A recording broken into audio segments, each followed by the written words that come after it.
నేనైతే కాశీ నుంచి ప్రయాగరాజ్ రావడం జరిగింది. ప్రయాగరాజ్ వెళ్ళేవారు తప్పకుండా ఈ వీడియోని చూడండి. ప్రయాగరాజ్లో మహాకుంభమేళ జరుగుతుంది. ఇది 144 సంవత్సరాలకు ఒకసారి వస్తుంది.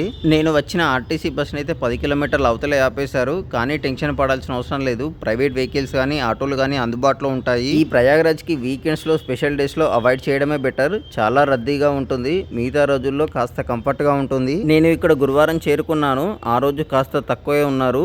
శుక్రవారం సాయంత్రం నుంచి శనివారం మాత్రం విపరీతమైన జనం వచ్చారు. అందుకే ఈ ఎక్స్పీరియన్స్ తో చెప్తున్నాను. మీరు ప్రయాగరాజ్కి వస్తే నేరుగా అరైల్ ఘాట్కి చేరుకోండి. ఇదే అరైల్ ఘాట్. ఇక్కడైతే డైరెక్ట్ గా వెహికల్స్ దగ్గర దాకా కూడా వస్తాయి. ఈ అరైల్ ఘాట్ నుంచి మీకు బోట్స్ కూడా అందుబాటులో ఉంటాయి. నేను ఒక్కనే వచ్చాను కాబట్టి ర్యాపిడో బుక్ చేసుకుని నేరుగా అరైల్ ఘాట్కి రావడం జరిగింది. నేనైతే బోట్ మాట్లాడుకున్నాను. అతను మనిషికి 500 రూపాయలు అయితే తీసుకున్నాడు. ఈ బోట్లో ఎక్కితే త్రివేణి సంగమానికి తీసుకెళ్తారు. నా స్నానం అయితే పూర్తయినది. బోట్ ప్రయాణం కూడా చాలా బాగా అనిపించింది. ఇది బట్టలు మార్చుకునేందుకు ఏర్పాటు చేశారు.